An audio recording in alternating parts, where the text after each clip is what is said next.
உலகெங்கிலும் நிறைந்திருக்கும் ராஜ் டிவியின் அன்பு தமிழ் நெஞ்சங்களுக்கு அடியேன் சுபாஷ் பாலகிருஷ்ணனுடைய அன்பான வணக்கங்களும் வாழ்த்துக்கள். இன்று 14 மார்ச் 2025 தேதியில் பௌர்ணமி திதியில் சந்திராஷ்டமம் என்பது அவிட்ட நட்சத்திரத்திற்கு வருகிறது. 12 ராசிகளுக்கான பிரத்யேக பலன்களை விரிவாக பார்ப்போம். மேஷராசி என்பவர்களுக்கு மிகவும் உற்சாகரமான ஒரு நாள். இந்த மனசு உடம்பு எல்லாமே முழு அளவில் செயல்படக்கூடிய திறனுடன் வேலை செய்யக்கூடிய ஒரு நாள். லட்சியங்களை வெல்வதற்கான எல்லா முயற்சிகளிலும் நீங்கள் ஈடுபடுவீர்கள். இன்றைய நாள் சில திருப்பு முனைகளை தானாக முன்வந்து உங்களுக்கு கொடுக்கும். அதை பயன்படுத்தி கொள்வது உங்கள் கையில் தான் இருக்கு. இன்றைக்கு நீங்கள் வணங்க வேண்டிய தெய்வம் சுவாமிமலை சுவாமிநாத சுவாமி. ரிஷபராசி என்பவர்களுக்கு பல எதிர்ப்புகளும் போட்டிகளும் நிறைந்த ஒரு நாள். எத்தனை எதிர்ப்புகள் வந்தாலும் நாளுடைய பிற்பகுதியில் அத்தனை எதிர்ப்புகளையும் தாண்டி நீங்கள் ஜெயிப்பது என்பது உறுதி. ஜெயிக்கவே பிறந்த நீங்கள் பல பாரங்களை தாண்டி, பல துன்பங்களை துயரங்களை தாண்டி பக்குவப்பட்டு இன்னும் இந்த உலகத்துக்கு என்னென்ன நல்லது செய்யணுமோ எல்லாத்தையும் செய்ய தான் போறீங்க. உங்களால் மற்றவங்களுக்கு நல்லது செய்யாமல் இருக்கவே முடியாது. அதனால் நீங்கள் கவலைப்பட வேண்டியதில்லை. கடவுளே உங்கள் பக்கம். இன்றைக்கு நீங்கள் வழிபட வேண்டிய தெய்வம் ஸ்ரீரங்கம் ரங்கநாத சுவாமி. மிதுனராசி என்பவர்களுக்கு இன்று கொஞ்சம் பொறுமை தேவை. எந்த காரியங்களை செய்யும் பொழுதும் கொஞ்சம் பொறுமையாகவும் நிதானமாகவும் கையாள வேண்டும். அவசரப்பட்டு செய்யக்கூடாது. அப்படி செய்யும் பொழுது ஒரு காரியத்தை 3 தடவை செய்கிற மாதிரி ஆகிடும். தேவையில்லாத நேரம் உழைப்பெல்லாம் வீண் போகக்கூடிய சில வாய்ப்புகள் உண்டு. எல்லாத்தையும் தாண்டி நாளுடைய பிற்பகுதியில் சில தூரத்து உறவினர்களை சந்தித்து அவர்களுடன் மகிழ்ச்சிகரமான தருணங்களில் இருக்கக்கூடிய நல்ல நினைவுகளை தரக்கூடிய சில தருணங்கள் அமையும். இன்று நீங்கள் வழிபட வேண்டிய தெய்வம் லட்சுமி நரசிம்ம பெருமாள். கடகராசி என்பவர்களுக்கு தினசரி எந்த வேலை செஞ்சுட்டு இருக்கீங்களோ அந்த வேலையிலிருந்து கொஞ்சம் ஓய்வு எடுத்துக்கொள்ள வேண்டிய ஒரு நேரம். மனசையும் உடம்பையும் நிதானத்தில் வச்சுக்கணும். அப்படி வச்சுட்டா நல்லது. மனசையும் உடம்பையும் கண்ட்ரோலில் வச்சுக்கலன்னா வாழ்க்கையை கண்ட்ரோலில் வச்சுக்கவே முடியாது. பல பேர் ஓடி ஓடி உழைப்பாங்க, ஆரோக்கியத்தில் கவனம் செய்ய மாட்டாங்க.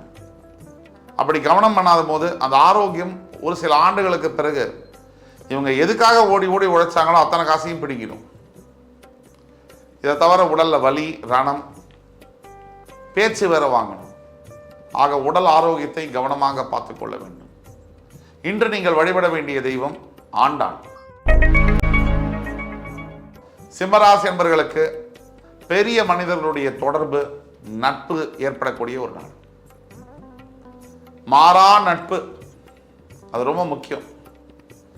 ஆரம்பிக்கும் போது நல்லா இருக்கக்கூடிய நட்பு செந்தணலும் நீர் போல் தெரியும், அது நாள் பட புரியும் அப்படின்னு மாறுது.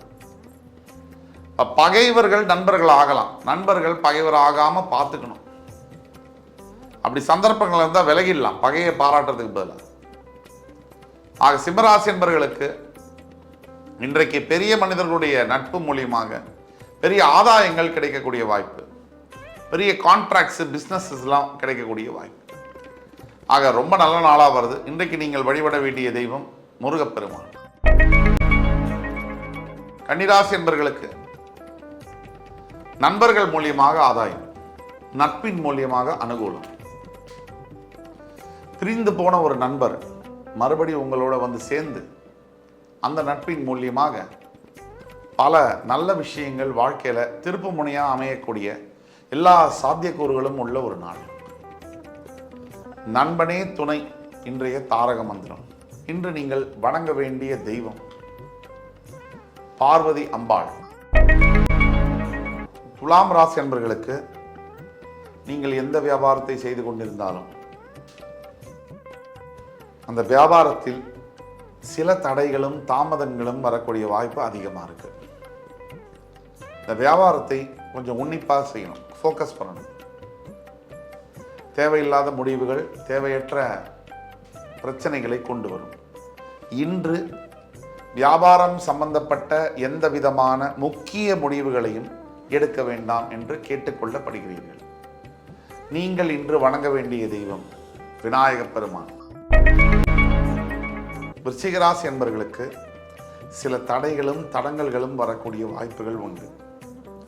எதை கண்டும் பயந்து பிரயோஜனம் இல்லை. பயப்படுறதுனால எதுவும் மாறப்போறதில்லை. கோவப்படுறதுனாலையும் மாறப்போறதில்லை. வருத்தப்படுறதுனாலையும் மாறப்போறதில்லை. எதனால மாறும்? தொடர் முயற்சிகளாலும் தைரியத்தாலும் தன்னம்பிக்கையாலும் உழைப்பாலும் மட்டுமே கெட்டது நல்லதாக மாறும். இதுதான் இன்றைய தாரக மந்திரம். நீங்கள் இன்று வணங்க வேண்டிய தெய்வம் விநாயகப் பெருமான். தனுசு ராசி நண்பர்கள், இன்னைக்கு சொல்ல முடியாத அளவுக்கு ஏதோ ஒரு மனசுல ஏதோ ஒரு கவலை, ஒரு தேவையில்லாத ஒரு கற்பனைகள். தனுசு ராசியை மட்டும் எவ்வளவோ முயற்சி பண்ணி எத்தனையோ ஜோதிடர்கள் திருப்திப்படுத்த பார்த்தாங்க. திருப்தி அடைய முடியல, திருப்திப்படுத்த முடியல. ஜோதிடர்கள் திருப்தி இல்லாமல் போயிட்டாங்க. அதுதான் தனுசு ராசி. தனுசு ராசிக்கு என்ன கவலைன்னா, எல்லாமே சரியா இருக்கு, இந்த 2 விஷயம் மட்டும் தப்பா இருக்கு. 50 விஷயத்துல 48 விஷயங்கள் கரெக்டா இருக்கு, 2 விஷயங்கள் தவறா போகுது. தனுசு ராசியை பொறுத்த வரைக்கும் நல்ல மனசு இருக்கு, அடுத்தவங்களுக்கு உதவி செய்யணுங்கிற எண்ணம் இருக்கு, மற்றவங்களுக்கு உதவியும் செய்றீங்க, எல்லா விதத்துலையும் நல்லதா இருக்கீங்க. அப்படி இருக்கும்போது தேவையில்லாத பயம் உங்களை தாக்குது. இப்போ நீங்கள் இதுலேருந்து மீண்டு வர்றதுக்கு ஒரே வழி என்னன்னா, கடவுள் பிரார்த்தனை தான். சத்யநாராயண சுவாமியை இன்றைக்கு வழிபடும் பொழுது உங்கள் வாழ்க்கையில் எல்லா விஷயத்திலையும் நல்லதுதான் நடக்கும். மகர ராசி என்பவர்களுக்கு பேரும் பெருமையும் தரக்கூடிய அளவில் இன்னைக்கு உங்களுடைய குழந்தைகள் நடந்து கொள்வார்கள். இவங்களை பெற்ற அப்பா அம்மாவா நீங்க அப்படிங்கிற அளவுக்கு உங்க குழந்தையை கண்டு நீங்க பெருமைப்படக்கூடிய சில சந்தர்ப்பங்கள் நடக்கும். சகோதர சகோதரிகள்டேந்து நல்லுறவு என்பது தெரியும். சகோதர சகோதரிகள்டேந்து நல் உறவு என்பது தெரியும். அண்ணா தம்பி அக்கா தங்க செய்யக்கூடிய உதவி என்பது நேரடியாக கிடைக்கும். அதே மாதிரி கல்வி சார்ந்த மருத்துவம் சார்ந்த தொழிலில் இருக்கக்கூடிய அத்துணை மகர ராசி என்பவர்களுக்கும் மிகப்பெரிய அளவில் முன்னேற்றங்கள் காணப்படும். கும்பராசி என்பவர்களுக்கு தேவையில்லாத பகை என்பது இன்னைக்கு வரக்கூடிய வாய்ப்புகள் இருக்கு. ரோட்லயே போறோம், யாரோ யாரையோ எதையோ பண்ண நம்ம போய் பார்க்க, முக்கியமான சில சந்தர்ப்பங்கள்ல நாம முன்னின்று சில சமுதாய பிரச்சனைகள், ஒரு பெண்ணையே ஒருத்தர் தொந்தரவு பண்றாரு, நம்ம வேடிக்கை பார்த்துட்டு போக முடியாது. ஒரு வயதானவங்களை ஒருத்தர் அடிக்கிறார், நம்ம வேடிக்கை பார்த்துட்டு போக முடியாது. ஆனா பல சந்தர்ப்பங்கள்ல ஏதோ ஒரு சம்பந்தமில்லாத பிரச்சனைகளில் தலையிட்டு அது மூலியமா நமக்கு ஒரு புதிய பிரச்சனை வர மாதிரியான அமைப்புல நம்ம செயல்படக்கூடாது. கும்பத்துக்கு இன்னைக்கு அதுதான் விஷயம். தேவையில்லாத பிரச்சனைகளில் தலையிட வேண்டாம், பொறுமையை காக்கவும். இன்று நீங்கள் வழிபட வேண்டிய தெய்வம் விநாயகப் பெருமான்.